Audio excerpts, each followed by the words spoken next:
आपल्या सर्वांचं the office of your personal mentor या प्लॅटफॉर्मवरती हार्दिक स्वागत आहे.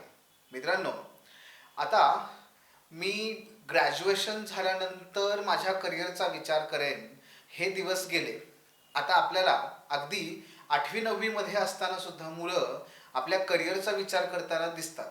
आणि मित्रांनो, त्याच पद्धतीने हे झालं सुद्धा पाहिजे, कारण आज जग इतक्या वेगाने बदलत चाललेलं आहे की या वेगवान जगामध्ये जर आपल्याला टिकून राहायचं असेल तर लवकर निर्णय घेणं आयुष्यामध्ये फार महत्त्वाचं ठरलेलं आहे. कारण एकूण जर आपण विचार केला तर पहा की ग्रॅज्युएशनचा हा जो 3-4 वर्षांचा जो कालखंड आहे, या कालखंडामध्ये आपण नक्की काय करतोय याच्यावरती पूर्णपणे आपल्या उर्वरित आयुष्याची इमारत ही असणार आहे.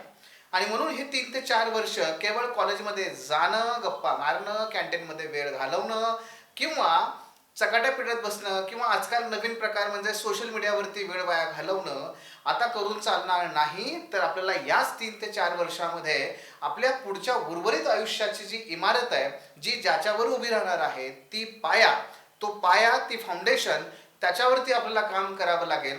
म्हणजेच निश्चितपणे आपल्याला पुढे आयुष्यामध्ये यश मिळून उंच उंच शिखरावरती आपण जाऊ शकतो. आणि म्हणून मित्रांनो, या अनेक करिअरपैकी एक महत्त्वाचं करिअर आहे ते म्हणजे स्पर्धा परीक्षा. स्पर्धा परीक्षेची तयारी या पदवी काळामध्येच आपण कशी करू शकतो, किंवा आपलं ग्रॅज्युएशन सुरू आहे आणि ह्या ग्रॅज्युएशनच्या काळामध्ये आपण आपली तयारी कशी करू शकतो, याच विषयी आज आपण ह्या सेशनमध्ये चर्चा करणार आहोत. पदवी काळातील स्पर्धा परीक्षेची तयारी. इथे आपला विशेष करून जो फोकस असेल तो राज्यसेवा आणि UPSC या 2 परीक्षांवरती असेल. कंबाईनसाठी सुद्धा हे सूत्र तत्व लागू होतं निश्चितपणे. तेव्हा मित्रांनो, सुरुवात करूया. नक्की काय करावं लागेल पदवी काळामध्ये जर आपल्याला या परीक्षांची तयारी करायची असेल तर पहिलं सगळ्यात महत्त्वाचं आहे द वाय. का बनायचंय आपल्याला नागरी सेवक म्हणजेच सिव्हिल सर्वंट? का बनायचंय आपल्याला? अधिकारी का व्हायचं आहे आपल्याला? ह्या स्पर्धा परीक्षेमध्ये काय यायचंय? हेच करिअर का निवडायचंय? या काचं उत्तर ठरवा. मित्रांनो, बरेच विद्यार्थी इथे केवळ कारवरचा दिवा किंवा बंगला किंवा एखादा सिंघम किंवा एखादा आणखी कुठल्या तरी प्रभावाखाली, त्या अट्रॅक्शन खाली ह्या क्षेत्रामध्ये येत असतात. मित्रांनो, हे सगळं मिळणार आहे, पण त्याच्या अगोदर सगळ्यात महत्त्वाचं काय आहे तर ते म्हणजे मला ह्या काय यायचं, इथे काय यायचं, ते पर्पज फार महत्त्वाचं आहे. फॉर एक्झाम्पल, जेव्हा गांधीजींनी या ठिकाणी जेव्हा हे आंदोलन सुरू केलं तेव्हा त्यांच्या पाठीमागे, त्या सगळ्या चळवळीच्या पाठीमागे का होतं ते म्हणजे या देशातला जो रंजला गांजलेला जो आहे त्याच्या डोळ्यातले अश्रू पुसणं. यानी हे कधी होऊ शकतं तेव्हा ते जेव्हा आपल्याला स्वराज्य प्राप्त होईल. अगदी मार्टिन ल्युथर किंग ज्युनियर, ज्यांनी अमेरिकेमध्ये कृष्णवर्णियांच्या हक्कांसाठी लढा दिला, त्यांनी त्यांच्या पाठीमागचं म्हणजे त्या चळवळी पाठीमागचं का शोधलेलं होतं. ते काय होतं तर ते म्हणजे तिथे असणारा जो कृष्णवर्णियांचा छळ हा नष्ट करणं, हे त्या पाठीमागचं का होतं.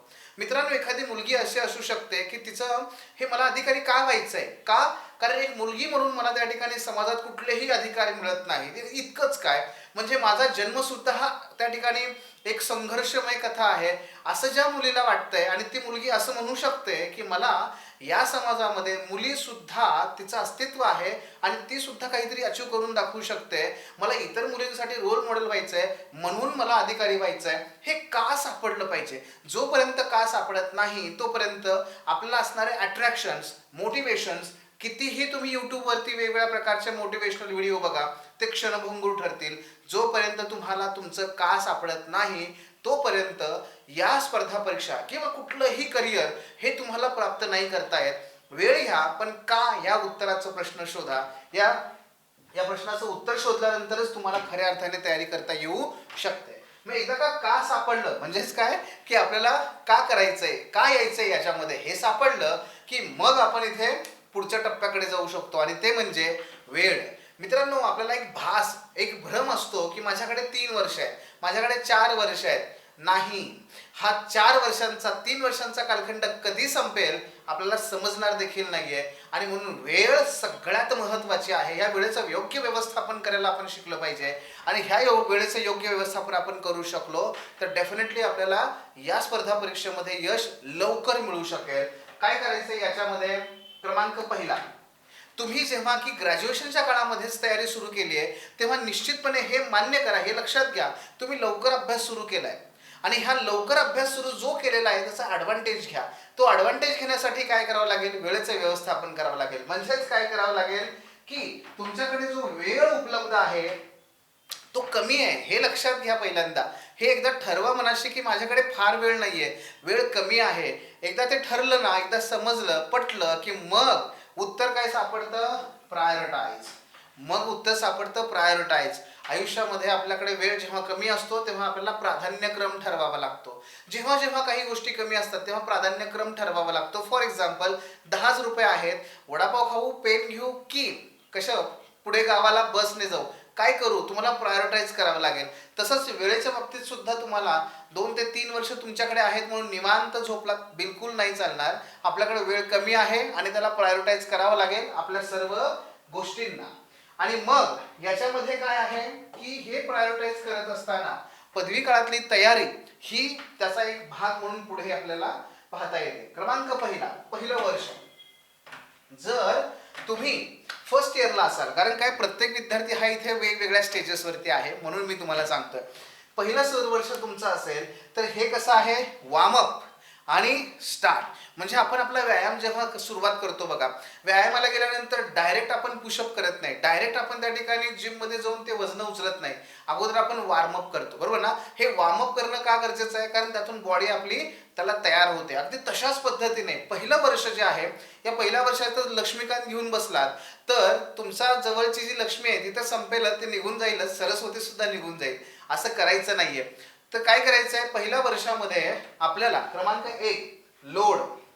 जर तुम्ही आर आर आर हा मूवी पाहिला असेल तर त्यामध्ये अजय देवगण हे जे पात्र आहे, जे पात्र ते साकारतात ते, आणि ह्या बऱ्यापैकी काही घटना सत्य आहेत त्यातल्या, तर ते जे पात्र साकारतात त्यांचा जो मुलगा आहे दाखवलेला त्यामध्ये कलाकार, तर त्याला एक वाक्य नेहमी बोलतात बघा, लोड, एम अँड शूट.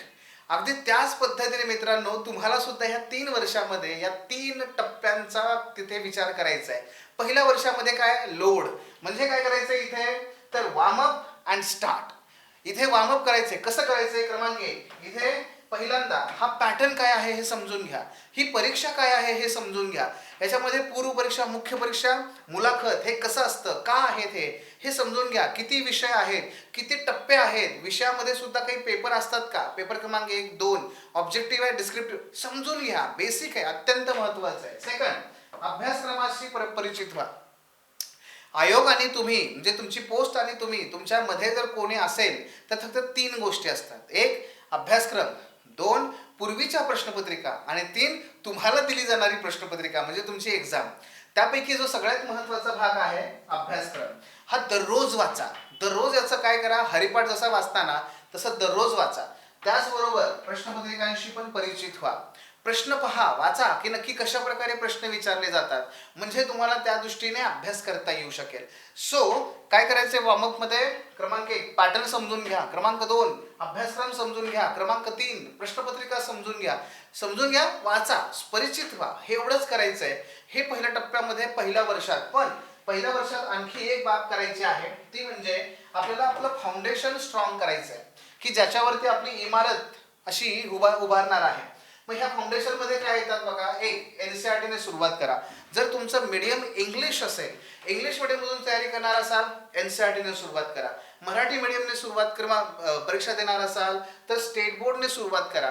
आणि अगदी मराठीत जरी तुम्ही अभ्यास करणार असाल, परीक्षा देणार असाल तरी सुद्धा काही एनसीईआरटी वाचा. हे वाचत असताना फक्त हे एन्जॉय करायचंय. पहिलं वर्ष फक्त परिचितच आहे. पहिलं वर्ष यामध्ये काय करायचं? आपलं वॉर्मअप आहे, म्हणजेच काय? हे एन्जॉय करायचंय. नक्की हे विषय लक्षात घ्या. काय हे तुम्ही वाचलेलं आहे. 10वी पर्यंत तुम्ही सगळे स्टेट बोर्ड एनसीईआरटी वाचलेले आहेत, पण त्या वाचल्या कशासाठी? त्या वर्षाच्या परीक्षेसाठी. फॉर एक्झाम्पल तुम्ही 8वी मध्ये फक्त 8वीच्या परीक्षेकरता स्टेट बोर्ड किंवा एनसीईआरटी वाचलेले आहेत. 9वीला गेला की तुम्ही 8वीच्या स्टेट बोर्डला कुठं टाकून दिलं, ती पुस्तकं कुठे गेली आपल्याला काही माहित नाही.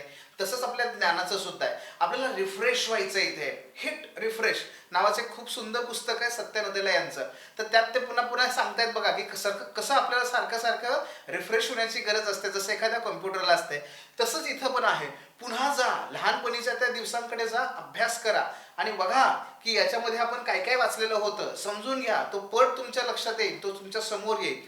आणि हे झालं की याच्याबरोबरच आपल्याला वर्तमानपत्र डेली वाचायला सुरुवात करायची आहे. तुम्ही ज्या प्रदेशात राहता, तुम्हाला जो काही वर्तमानपत्र मिळतंय ना पहिल्या वर्षात, वाचा. काही हरकत नाहीये लोकसत्ताच मिळायला पाहिजे असं काही नाहीये. सकाळ आहे, लोकमत आहे, लोकसत्ता आहे, कुठलाही जो मिळतोय तो वाचा. एक्सप्रेस वाचा, काही हरकत नाही. हिंदू थोडासा पाठीमागे ठेवा. बाकी तुम्ही एक्सप्रेस वाचू शकता, खूप चांगला पेपर आहे. तुम्ही या पद्धतीने तुमचं फाउंडेशन तयार करा मित्रांनो. ह्या 3 गोष्टी आणि यापूर्वीच्या 3 गोष्टी याच्यामुळे तुमचं काय होणार आहे, तर फाउंडेशन तयार होणार आहे. हे एकदा फाउंडेशन तयार झालं की मग आपलं दुसरं वर्ष सुरू होतं. ह्या दुसऱ्या वर्षामध्ये तुम्ही म्हणाल की सर पहिल्या वर्षात तुम्ही फारच कमी गोष्टी सांगितल्या. नाही, पहिल्या वर्षामध्ये आणखी एक महत्त्वाची गोष्ट तुम्हाला पार पाडायची आहे, ते म्हणजे तुमचे 2 सेमिस्टर्स, त्यांचा अभ्यास, कॉलेजमधल्या असाइनमेंट्स, कॉलेजमधल्या ओरल, हे सगळं आहेच की. आणि म्हणून ते कमी नाहीये, ते खूप आहे. ते व्यवस्थित करा, खूप चांगल्या पद्धतीने तुमचं फाउंडेशन बिल्डअप होईल. आता या सेकंड इयरकडे.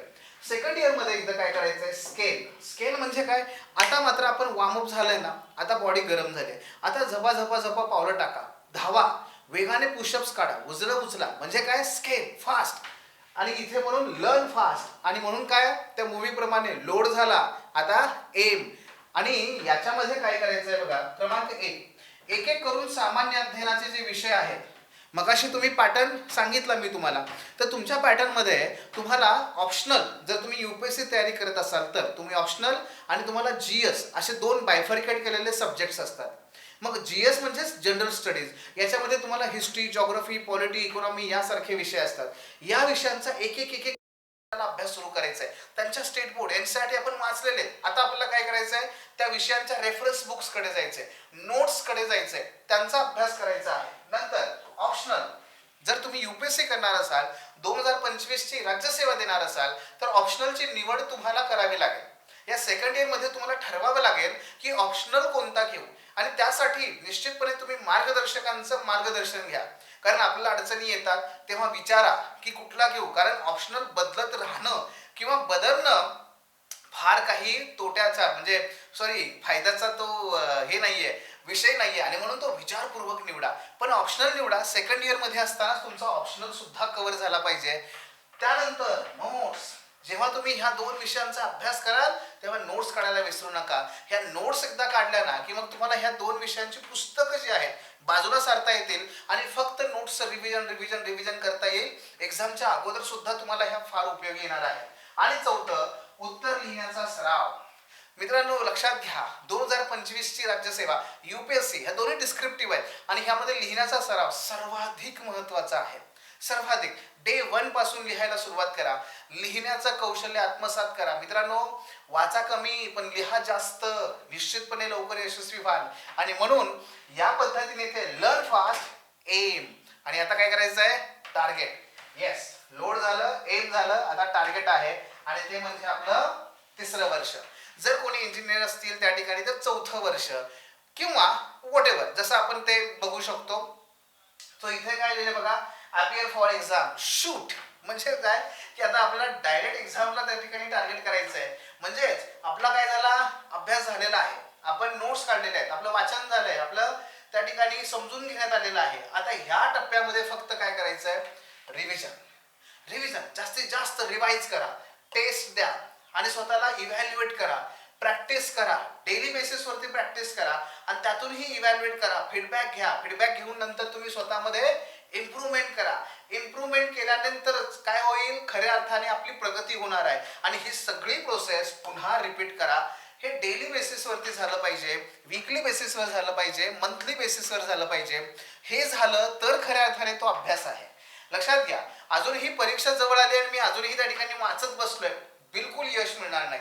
आपल्याला जर खऱ्या अर्थाने या थर्ड इयरच्या किंवा फोर्थ इयरच्या शेवटच्या वर्षात जर तुम्हाला मित्रांनो 21व्या वर्षी IAS किंवा डेप्युटी कलेक्टर व्हायचं असेल तर तुम्हाला ह्या प्रोसेसनेच जावं लागेल. ही प्रोसेस तुमची त्या ठिकाणी असली पाहिजे तर डेफिनेटली तुम्हाला यश मिळू शकतं. पण हे सगळं करत असताना 3 वर्षांच्या ह्या कालखंडामध्ये जेव्हा की तुमचे इतर सर्व मित्र हे कुठेतरी इंस्टाग्रामवरती रील करत बसलेले आहेत किंवा कुणातरी बर्थडे सेलिब्रेट करत बसलेले आहेत आणि तुम्ही मात्र तुमच्या रूममध्ये लक्ष्मीकांत वाचताय, सौदी वाचताय.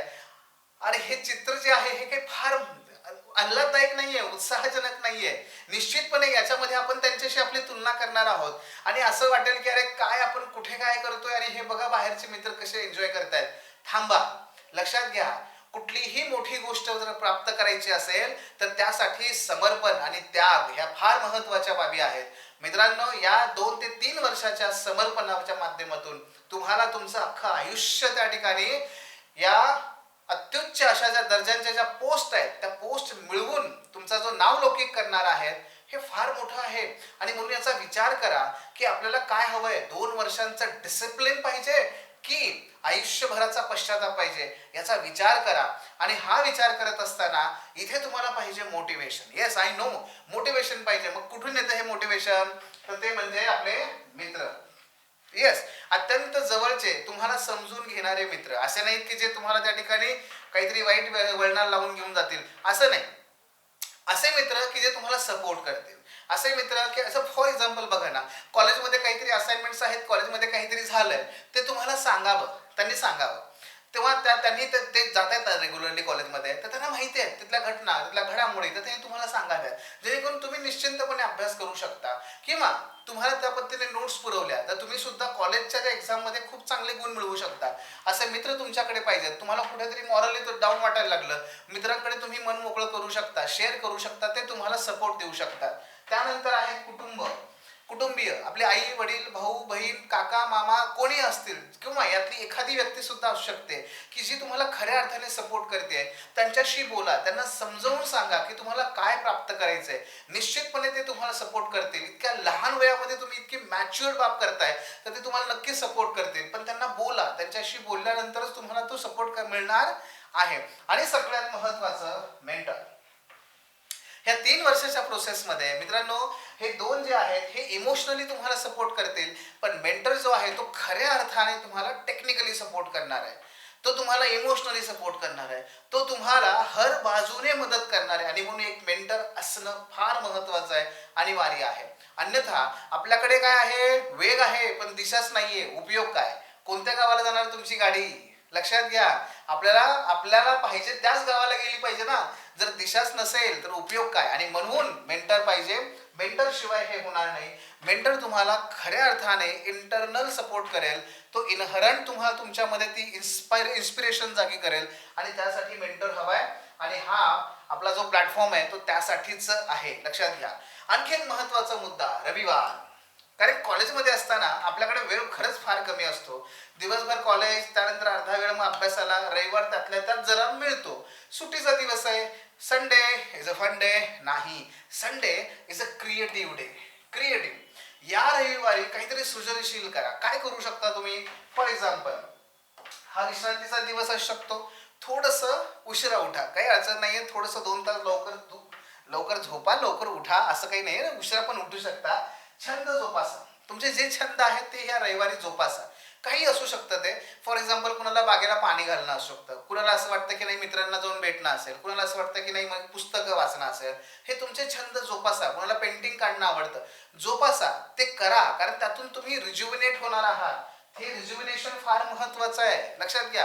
अन्यथा काय होईल, तुम्ही कोमेजून जायला लागाल. हे रिज्युविनेशन फार महत्वाचं आहे, त्यासाठी छंद जोपासा. आणखी काही गोष्टी करू शकता रविवारी. जर तुम्ही तुमच्या परिसरामध्ये काही एनजीओ असतील, तुम्हाला वाटलं की त्यांच्यासोबत जाऊन काम करावं, जा, त्यांना भेटा, त्यांच्यासोबत काम करा. तुमच्या कॉलेजच्या एनएसएस, एनसीसी यासारख्या कॅम्पमध्ये तुम्ही पार्टिसिपेट व्हा. हे केलं पाहिजे, नक्की करा. ह्याला पण टाइम मॅनेजमेंट केलं ना तर सगळ्या गोष्टी होऊ शकतात. आणि म्हणून ह्या सगळ्या बाबींना इक्वली महत्व द्या. मित्रांनो, निश्चितपणे आपल्याला यश मिळणं सहज साध्य होऊ शकतं. एक लक्षात घेऊयात की हे बघा, या तारेवरच्या कसरतीमध्ये कॉलेजचाही अभ्यास इक्वली इम्पॉर्टंट आहे, स्पर्धा परीक्षेचाही अभ्यास इक्वली इम्पॉर्टंट आहे. पण हे साध्य करायचं असेल तर आता आपण ज्या ज्या काही बाबी चर्चा केल्या त्या सगळ्या त्या ठिकाणी महत्वाच्या आहेत, हे लक्षात घ्या. आणि हे पण लक्षात घ्या की स्पर्धा परीक्षेची तयारी करता करता कॉलेजच्या अभ्यासाकडे दुर्लक्ष करू नका.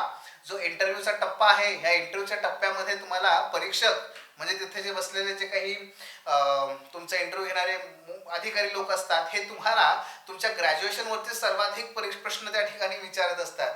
त्यामुळे जर ग्रॅज्युएशनवरचा तुम्हाला प्रश्न त्यांनी विचारला आणि तुम्हाला जर नाही जमला तर हे लक्षात घ्या, प्रश्न विचारणारा जो व्यक्ती आहे ना, त्याच्या पाठीमागे तुमची डिग्री आहे आणि ती तुमच्याकडे बघून हसतीये, हे लक्षात घ्या. हे जर तुम्हाला चित्र नको असेल तुमच्या भविष्यामध्ये, तर तुमच्या कॉलेजचा अभ्यासही तेवढ्या तळमळीने व्यवस्थितपणे करा. कारण शेवटी तुमचा कॉलेजचा अभ्यास हा तुमच्यासाठी प्लॅन बी बनून सुद्धा त्या ठिकाणी उपयोगी पडू शकतो. तेव्हा मित्रांनो, I hope I am dam confident की तुम्हाला ह्या सर्व बाबी समजल्या असतील. यातून निश्चितपणे तुम्हाला तुमचं नियोजन करण्यास मदत होईल. परंतु जर हे करत असताना कुठेही अडचण आली, आम्हाला भेटा.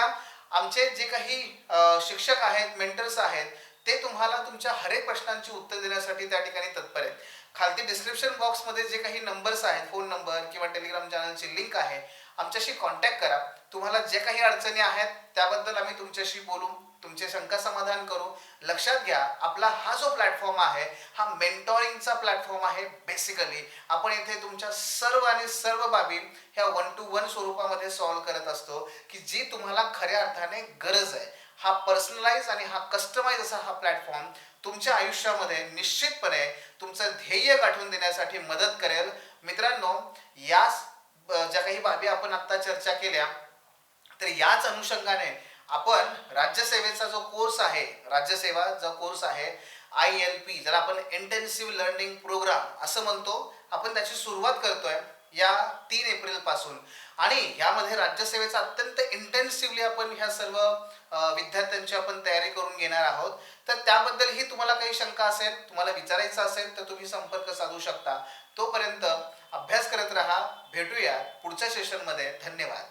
The officer, your personal mentor चॅनलच्या नवनवीन अपडेट्ससाठी चॅनलला लाईक, सबस्क्राईब आणि शेअर करा. थँक्यू.